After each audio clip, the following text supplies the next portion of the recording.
Kana bitong makakita kag eroplano nga molupad sa imong tungod, kana makaunhaw na bitaw ka nga di gyud lalim ang trabaho sa mga OFW ba, kanang sakripisyo ug kamingaw ila bitong buhaton para sa ilang pamilya. Maong saludo kayo ko ninyo mga OFW.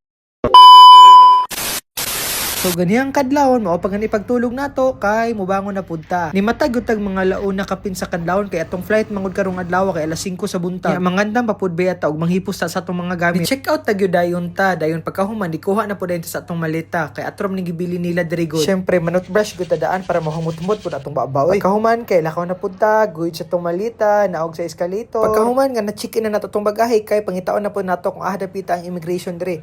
Ya kay nakita naman nato so diri na pud ta mo linya. So gikan na sa immigration, so after that kay dili na pud pagkahuman nga na-check na tong hand carry nga bagahe kay pangitaon na pud nato atong boarding gate para dito na lang ta maghulat. Karon kay kuan gahike na pud ta kay gikan ta sa gate 107 ya. Karon gibalhin na pud tag 116 ya, pero tira mang layo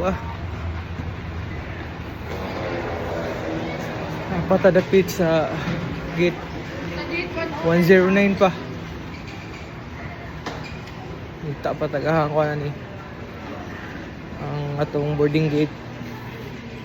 Bisa plaster ta dito. Karon kay gipabalhin na pud ta. Kay na plaster naman ta diri sa atong boarding gate, maghulat lang ta sa oras. Aning mga oras sa kay gapayinahini nagsulod sa eroplano. Kita day ang kinalasan nga grupo nga gipasulod sa eroplano. Inaara mo ta sa tubangan dapit god. Kaning atong bangko sa eroplano karon kay kita mismo gapili ani. Bali ako lang gyud gibayaran kay gusto mo kung dapit sa bintana ug dulo bitaw sa tubangan po. Pagka-plaster na nato sa sulod sa eroplano, tan-awan ninyong ulan, medyo kusog-kusog gyud.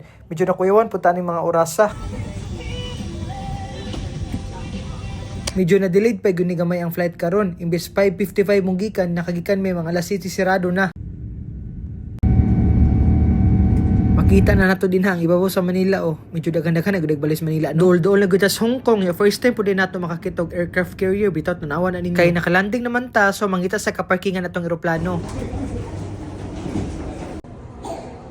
Nindot kay sila picture din pero solo traveler man ta, sumutanaw lang sa tanila. Kuyaw kay sila pamaagi dire kay pag-abot kuno nato kay mosakay pataglaing train kay tuaw dito ilang immigration. Dito na po nato makuha ato ang bagahe. Kana tanang makita ninyo kay moadto ay pa po nag-immigration tanan. So karong adlaw kay mauni ang pinakauna nga train atong masakyan. Auto pag-abot kay magsunod-sunod lang gyud tas grupo kay wa pa tanasuhito dire. Kay nakita naman nato ang immigration so ato na pud diandam na ng passport para dili na maglisod unya. Maoto kay naka lusot mo ta sa immigration. Syakit ta kay wag ta pangutan So mag-claim na punta sa ato ang baggage. Gikan na talihaw, immigration. Sa kadugay ug sa kapila bitaw na ko balik-balik sa gawas. Kay first time gyud ako karon nga wala jud ko pangutan bisag kaisa, bisag pangitaan na bitaw kog ticket wa jud ko pangitae. Ang IO bitaw kay wala gyud nakigistorya nako. Igo ra mo lang to then pagkahuman igo ra pud din mo hatag sticker or mo hatag og stamp kay nakuha naman nato atong bagahe mangita na pud money exchanger dire. Ang atong gipa-exchange nga currency is Singaporean dollar, US dollar. Nagdala gid ko daan gikan sa Pinas ani para bitaw pud dili na ako magdala-dala og piso dire. Kay gansi man good if piso bitaw imong gamiton. Mao mas maayo gid og US dollar bitaw ang gamiton. Mao nabantayan ako sa pila ka tuig na kong biyahe. Kay nakakuha na matag Hong Kong dollar, mo palit na po dayon tawag SIM card. Akong napili di is kaning 80 GB nga tag $88. Pagka-connect na nato sa atong SIM, mag-withdraw na po dayon tag gamit ang GoTyme. Pagkahuman kay nangita na po dayon tag na maligya og Octopus card. Nato Octopus card, maoro po nitong gamiton para kanang bayad sa transportation dire. Pagkahuman kay ato lang sa pagipunan ng load sa atong Octopus card, baligipunan lang nato $100 good.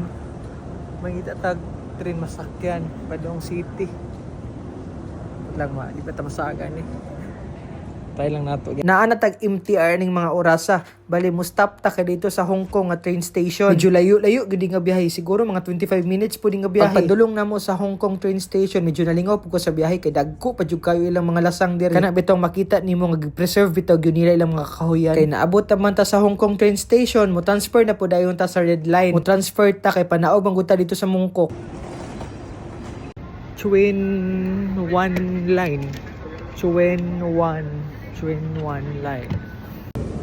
first time na ako dari sa kuan karon sa Hong Kong pero mga kapitik mura-mura bitaw siya kuan food Singapore yung mga anak pa maagi sa train station pero maulagi libog lagi gihapon kay nakita naman nato so sakay na po dayon ta Padong Mungkok. Kita man mga kapitik di natagikan nag-hike tagapasa sa itong malita Sa escalator. Makaingon mapuntag tukso, layuan mo ako oy. Lord ayo be entong ko ibudol din na ha. Nakakita na mapuntag langit din dapita. Aning mga oras sakay nangita na po dayon ta sa agianan sa atong kastehan. Ika 7th floor mga atong kastehan god. Kay gutom naman gud kaayo so nag-order lang sa tadaag pagkaon. Bali sabay na lang ning pamahaw og paniudto ani. Sa tinuod lang dugay ba jugay ko kakaon kay nangita jud kog na i-rice bitaw. Puro man gusto na pansit-pansit diri god. Kay nabusog naman ta, so pasaka na punta sa tong hotel. Mao din ni atong room karon. Basta dili lang kaarte okay na yung kaayo ni. Basta nanay matulgan ko kay total adlawan mo gawas man punta. Mao na lang sa ato karong mga orasa kay magplaster sa ko sa akong mga gamit pod. Ug mao na lang to. Unya na po, daghang salamat.